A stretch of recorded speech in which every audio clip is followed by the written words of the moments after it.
From New York Times Opinion, I'm Lulu Garcia-Navarro, and this is First Person. If you flip back through the mission statements of tech companies in their early years, it feels like a tour through a bygone era of techno-optimism. Apple told us to think different. Facebook aspired to make the world more open and connected.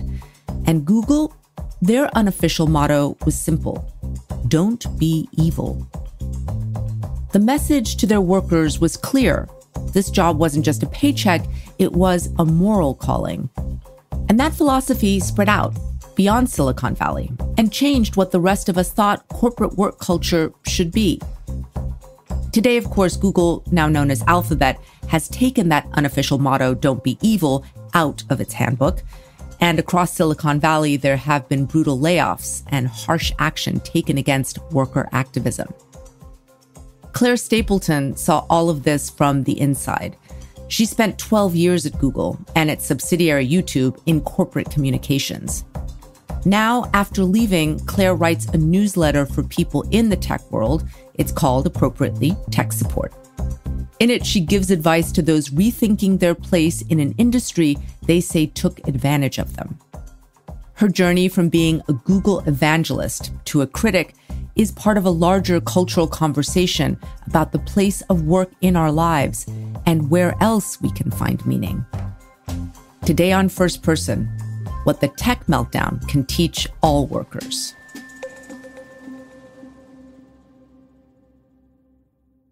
Claire, there is a lot of news about tech companies and layoffs. You know, you run an online forum for tech folks. What kinds of words are they using to describe what's happening right now? Some of the most common words I've seen over the past few weeks are dehumanizing, horrible, humiliating. I'm just going to pull up one thing because someone left a comment to me that was hold on. Yeah, okay.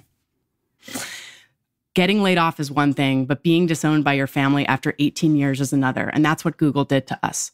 People I worked with for 10 years are not allowed to bring us in for lunch to say goodbye, but can bring in any random person off the street. I think that just really sums up how deeply identified people at these big tech companies like Google are with the place that they work, and how shocking it is to be shown the door after all these years of service. I want to dig into some of those ideas, but I want to first ask you about your own journey, because you really know these tech companies. Mm-hmm. You got into tech right out of college, right? In 2007. I mean, how did you land at Google? Yeah, so I came to Google through college recruiting. I went to a job fair, and there was, alongside, JP Morgan and The Gap, there was a table for Google. And that was a huge boom time for tech. It was a couple of years after the Google IPO. Facebook was really starting and heating up, and soon we'd see Twitter and Instagram, Square, all these companies. And, Google was in the news. It was breathlessly covered as this exceptional place to work. And I thought, wow, this is an amazing opportunity. I had no idea what I'd do there. I wasn't a computer science student. I was an English major who worked at the Humor magazine, not the cookie cutter corporate type of gal. And nevertheless, I was just absolutely entranced by the company, and I almost didn't care what the job was.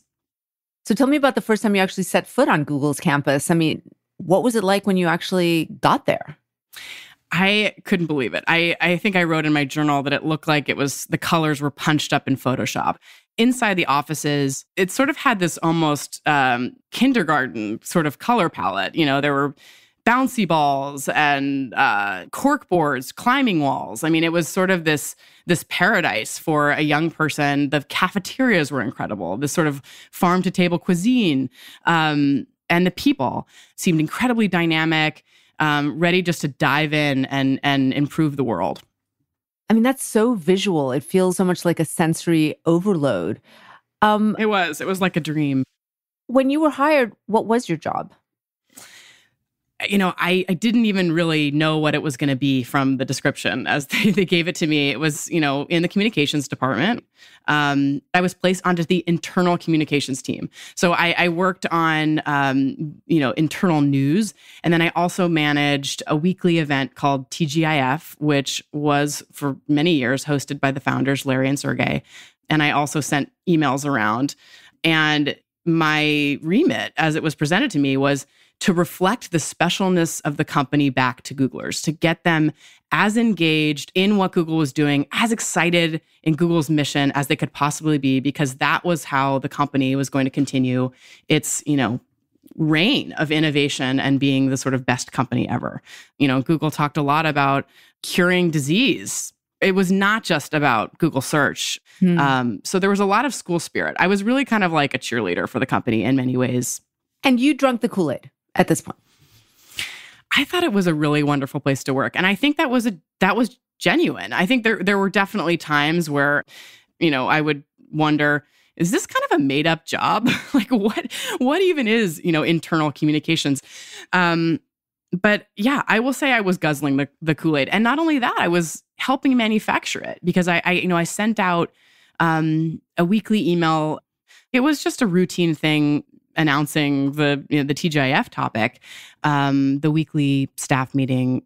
But I would always kind of riff on the themes of the company in a very kind of quirky, dreamlike, whimsical way. And this is when I earned the nickname, the Bard of Google. That must have felt good. Yes, it was a funny time. I mean, can you give me an example of what the corporate culture was that you were supposed to be reflecting?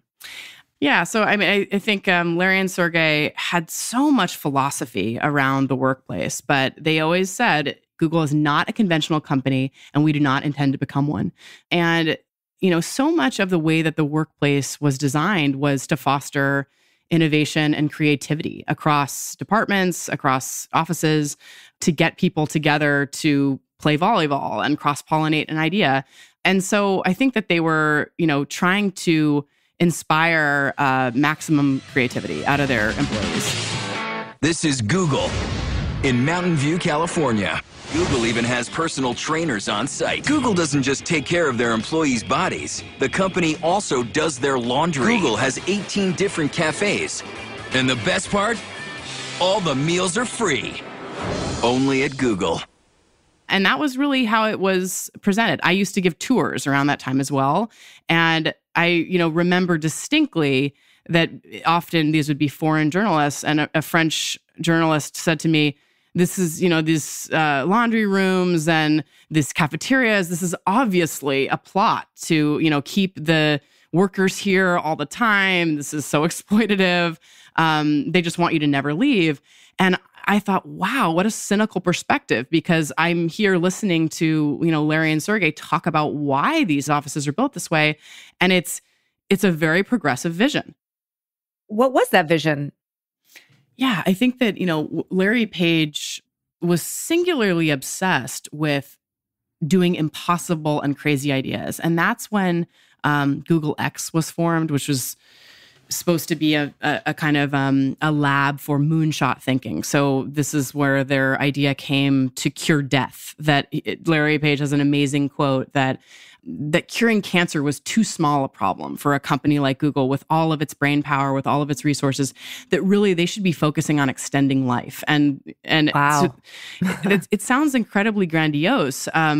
Larry Page said, if only we could have 2 million people working at this company, think of all the good we can do in the world. Think of all the problems we can solve that governments can't. And so he said his job, as the leader of the company, was to make sure that every person had meaningful opportunities to basically do social good. I mean, it was quite high-minded philosophical stuff. It was not BS from what I thought at the time. I mean, you obviously felt like you were at the center of something, really revolutionary. Mm-hmm. Did you think of yourself as ambitious at this point? Ambitious? That's a good question. I think that I thought of myself as a Google lifer, which is funny because really that's not the sort of typical millennial attitude, is stay at one company your whole career. But I felt that, it didn't really even matter what my role was at Google. I was a part of something that was really historic.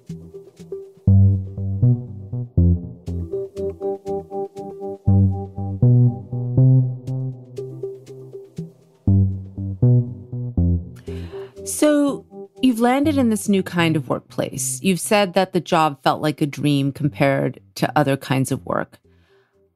When did the way you saw the company start to shift?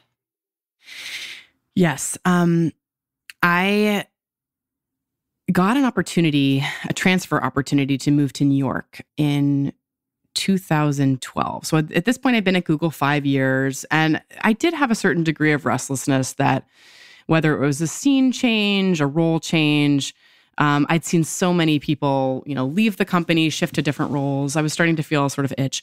And I got offered what I thought was the absolute perfect opportunity working at Google's internal creative agency, which is called Creative Lab. Here I'd been singing and celebrating, Google culture internally. And here I was, going to start shipping and selling and singing the praises of Google to the outside world. Creative Lab does sort of naming and branding for different early stage Google products, but it also does a lot of traditional advertising. So Super Bowl ads and, that sort of thing. I think that their motto is remind the world what it is they love about Google. At least it was back then. The environment there immediately shocked me. The majority of the creatives there, so the people who were sort of doing the work of these, campaigns, were temps, vendors, and contractors. And I was sort of shocked by that there was this sort of second-class citizenry of people who had red badges. They don't get, vacation days. They don't get Google benefits. They can't use the massage program. They can't use the gyms. They can't use the massage programs? Gasp. I know. Like the massage program. I mean, yeah. And then they also don't really have the same ability to speak up about their working conditions. And as Google always said, the most important thing for creating high-performing, productive, happy teams is psychological safety.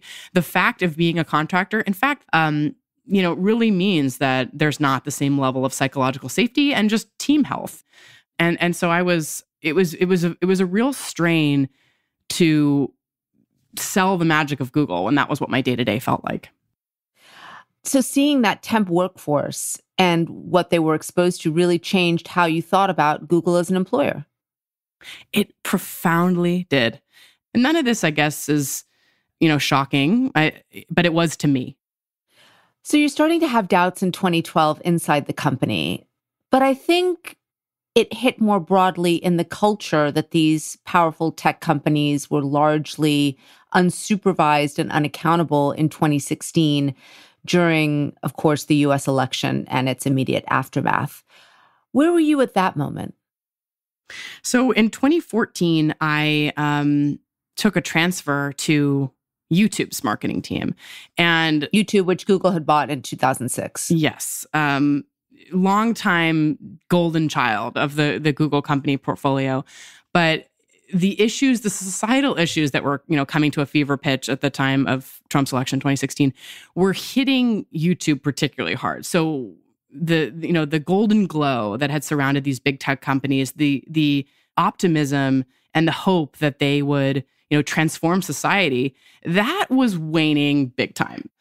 My remit was social media with an emphasis on YouTube's values. So what that meant in managing YouTube's social media, which is its, various social media handles, is that we had a briefing every single day called Nightmare Fuel, as we called it, as our nickname for it. And oh gosh, the briefing, but that an analyst, made for us was everything that was a brand vulnerability that day. So you can imagine that must have been a pretty long list. Oh, it was unbelievable. But you can imagine in this era, there was, of course, Logan Paul, very powerful YouTuber at the time, sort of cavalierly filmed himself in Japan in what's called the suicide forest. He found a dead body hung on a tree, incredibly horrifying image. And he posted it in a vlog, I guess, to his young fans. And, YouTube had a very sort of laissez-faire attitude with the content on the site. Freedom of expression was always its kind of main value. But what does freedom of expression look like in a time when some very dangerous things are going on? So my job was to prove out and demonstrate to the world YouTube's net value to society. And again, it's challenging to do that job if you don't really believe that's true.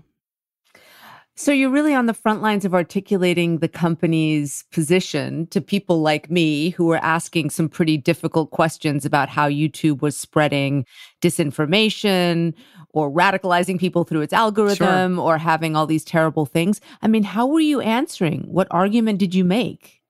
Well, I think that, what happened there is that YouTube decided and the executives decided that they wanted to stand for things. They wanted to be out there talking about LGBTQ youth. This is, a time when there were, anti-trans bills going around. There was a lot of discussion of race in America. We want to do more for Black creators. But time and time again, when you really talk to creators, what they really wanted was better protection against harassment, against hate speech. They wanted brand safety.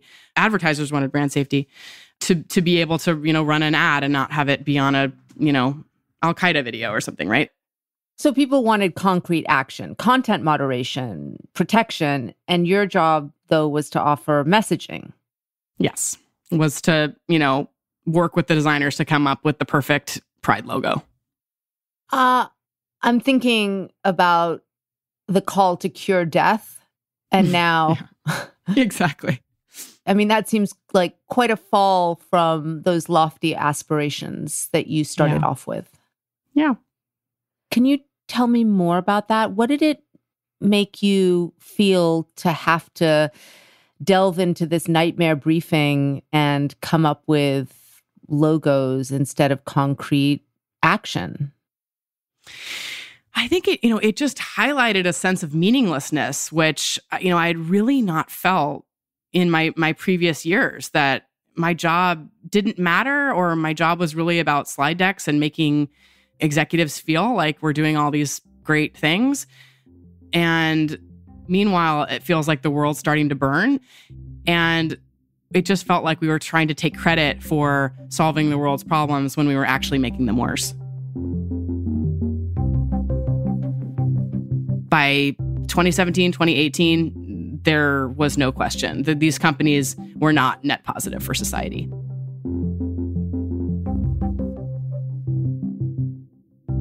So you're starting to realize that the world outside of Google is being roiled by increasing polarization. And then, of course, in 2017, the Me Too movement brought awareness to sexual harassment in the workplace. When did that cultural turmoil come in through Google's front door? The New York Times broke this story about a Google executive getting paid $90 million after he was asked to leave, essentially after claims, one of which the company itself had found credible. And that was the inflection point from my perspective. So what happened? So from my old job of working on TGIF, I was always subscribed to a million email lists at Google. And, this one email group was the moms group, the moms email list, and which is an anonymous list. And the day that the Rubin story broke, that email list exploded. And this was not a political list. This is people talking about the logistics of being a working mom, or I'm selling, a Bumble chair in Mountain View or whatever. And what came through was some, outrage at this bombshell story. But I was just shocked by the amount of stories that women had of all the crap they put up with, essentially. And I think it really revealed to me this underbelly that I had certainly experienced in Creative Lab and in different ways in my disillusioning experience at YouTube, and how universal that was, where there was this gap between the ideals of Google as a company and what people's actual experience was. We were supposed to be the most empowered workplace in the world. Why did people not feel like they could actually raise a complaint against a manager or against, a male executive in their organization? And from that, mom's email list, I said, why not a walkout? And if anyone's interested in helping plan this thing, I've set up another Google group here, all internal. This is using the company's tools. And that was a Friday night, and I woke up Saturday morning and I knew that we were onto something. Women's rights are workers' rights! Women's rights are workers' Thousands of Google employees walked out of work on Thursday at 11:10 a.m. local time to protest. So it was just sort of rolling through the time zones throughout the day. One of the largest and most publicized company-wide protests of the Me Too era. A scene repeating. I remember going to the walkout in New York, and we filled a local park. You know, it really felt like this was the birth of a new movement. Time is up on sexual harassment. Time is up on abuse of power. Time is up on systemic racism. Enough is enough. We demand structural change in the name of The Google executives played it very cannily. The CEO of the company, Sundar, had sent an email to the company saying, if people want to participate in this, they're totally welcome to, which was great publicity for us as walkout organizers. But they had decided to say that, you know, this Andy Rubin payout, as well as the other executive payouts, were in the past and we aren't proud of it, but that was a different time. Things are better now. And, you know, we will make this sort of systemic change. I'm thinking about how you had spent most of your career celebrating this company, and now you're at the head of a protest against it. Did you see walking out as challenging the status quo of the company culture at that time? I did. And I think that, you know, I felt such courage and conviction in doing it because I'd been unhappy.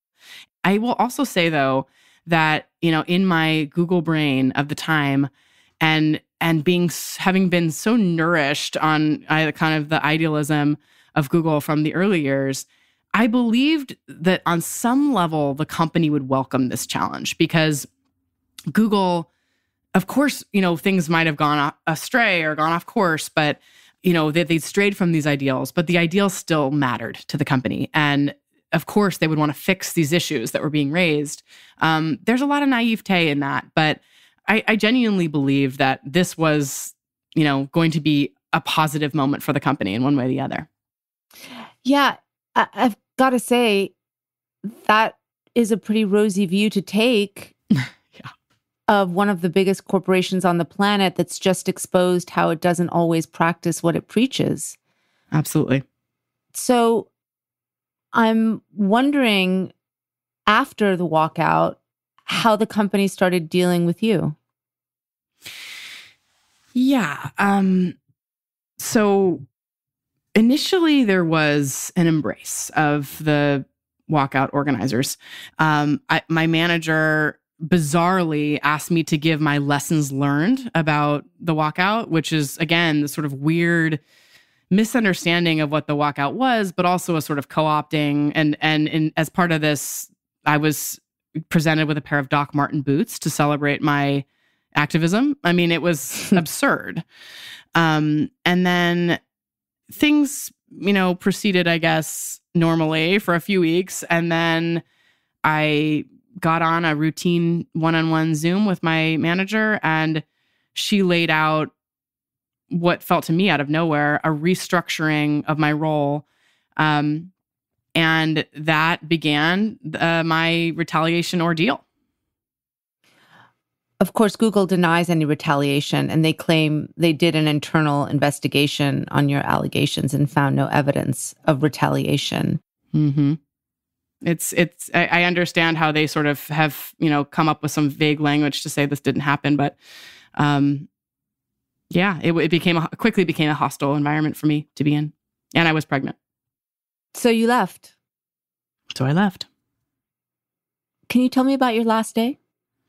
Yeah. So on my last day, my entire team had been flown out to Malibu for an offsite, and they spent their day doing goat yoga at a mansion in Malibu. I just couldn't believe this. You know, here I was sort of ejected from the building as everybody else was, you know, laughing along with the goats. So I cleaned up my desk, and yeah, remarkably enough, I was escorted from the building by security.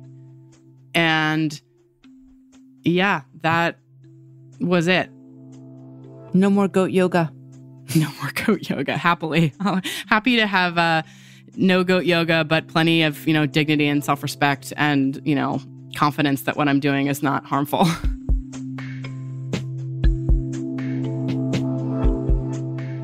After the break, Claire leaves a company culture she hardly recognizes, and the workers inside are changing too.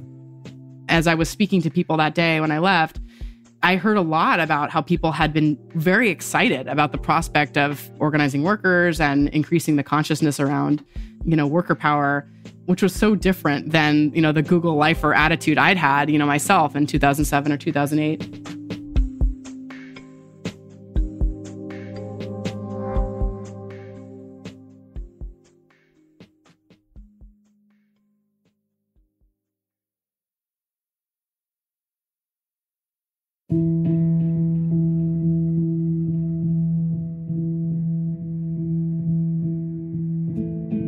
So you left Google after 12 years.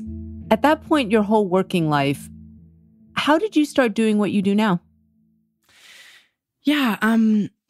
So since the walkout, even before I left Google, even before I, spoke out about retaliation, I really started to see that there were some very big questions being raised by tech workers around the nature of work. And I think a lot of people seem to be really reevaluating, how they're choosing to spend their time and their, kind of mindset or approach to the companies where they offer so much of themselves.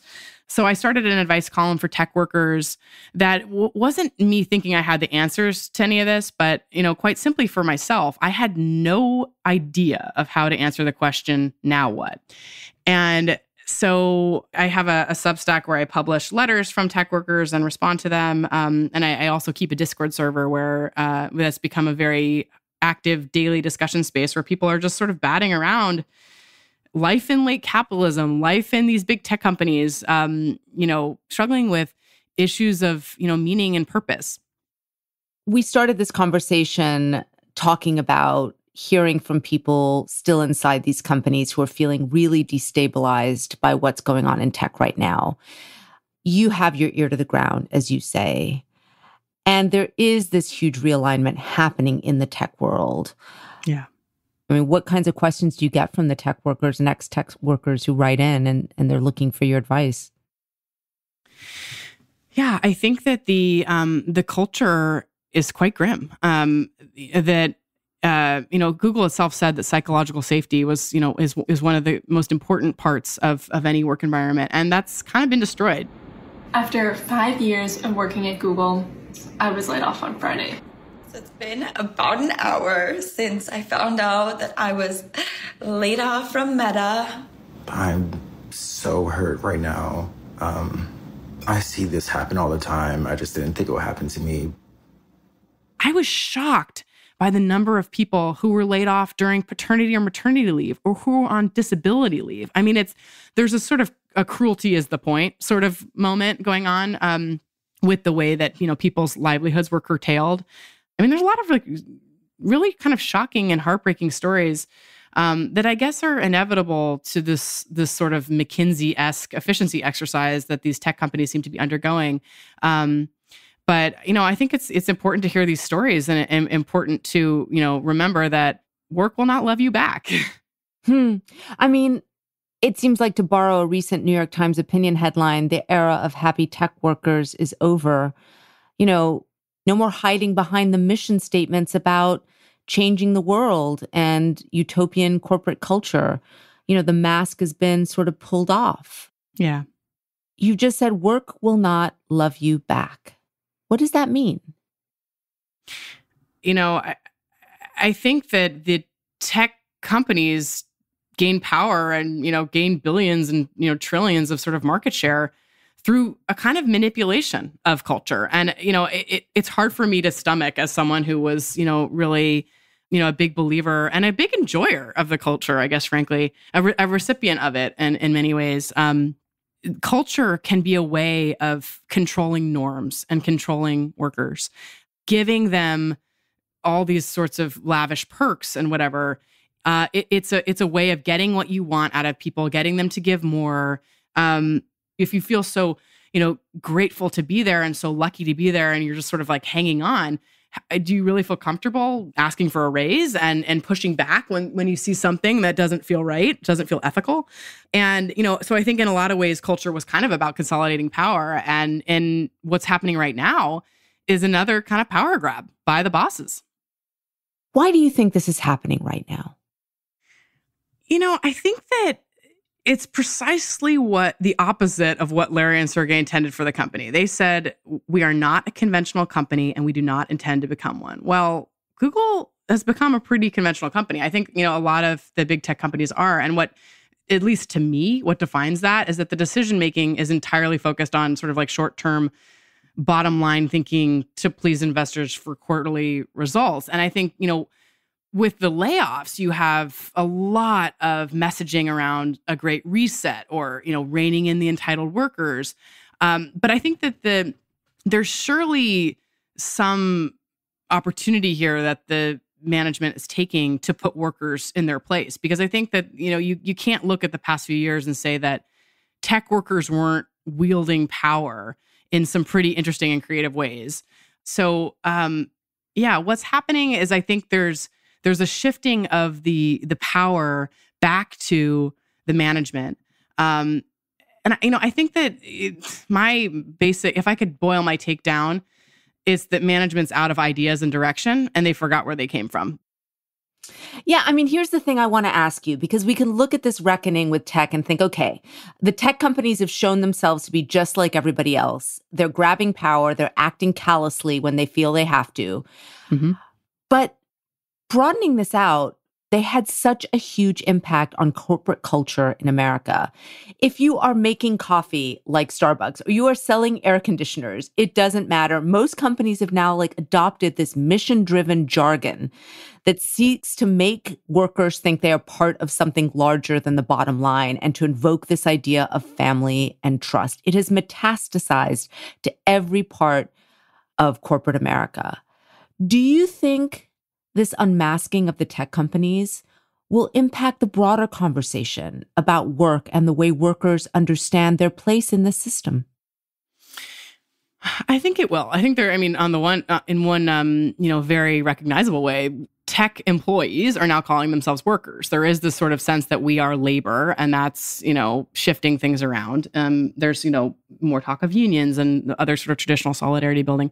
But I think that you're raising a good point around what the nature of work in these tech companies is, right? Because one of the tipping points a few months ago was Elon Musk declaring that, only hardcore workers, are going to be welcome here at the company. Other tech CEOs were just salivating over this. Then you had Mark Zuckerberg saying that, this is going to be the year of efficiency. And, all of this focus on, workers and company culture and the perks, I think obscures the fact that there's been a lot of mismanagement of these companies. Zuckerberg has put billions into the metaverse, and it's sort of, TBD if this will, even play out as an investment. The entitlement and the absurdity that I see is the executives, the sort of tech elites, not the workers. So you've argued that in part, the company culture of Google was about consolidating power. At the same time, people do need to sort of find meaning in their work. And you did that at Google for a long time. As you think back, if someone comes to you now and asks, how should I relate to my work? What should I believe about who employs me and where I should find meaning? If you were giving advice to all those young tech workers that you saw at your last day at Google milling around, what would you tell them? Well, I think I definitely recommend a heavy dose of wariness of the kind of corporate propaganda. Again, irony, because I was a, happy propaganda shiller for many years. And then, to just divorce your sense of vocation and work and meaning from the job as much as possible. I think that part of what I've recovered since leaving is my own voice. What do I have to say? And that's a really difficult exercise for me. And I'm envious of people that, never really lost that connection to their own voice and sense of purpose and meaning. But I outsourced that to Google for so many years. I've been really inspired by tech workers who shared with me that they, have a clear, on paper mission and, lens on the world that's company agnostic. So I guess what you're saying is the work you do can have meaning, but the company you work for shouldn't. Yeah. I think that's right. Claire, thank you so much. Thank you so much for having me.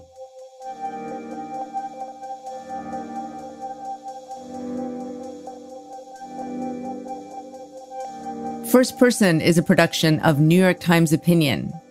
Tell us what you thought of this episode. Our email is firstperson@nytimes.com. Also, please subscribe and leave us a review on Apple Podcasts. This episode was produced by Wyatt Orm with help from Derek Arthur. It was edited by Annabelle Bacon and Kari Pitkin. Mixing by Pat McCusker. Original music by Isaac Jones, Pat McCusker, and Carol Saburo. Fact-checking by Mary Marge Locker and Kate Sinclair. The rest of the First Person team includes Stephanie Joyce, Olivia Natt, Rhiannon Corby, Sophia Alvarez-Boyd, and Jillian Weinberger. Special thanks to Christina Samuelewski, Shannon Busta, Allison Benedict, Annie Rose Strasser, and Katie Kingsbury. I'm Lulu Garcia Navarro.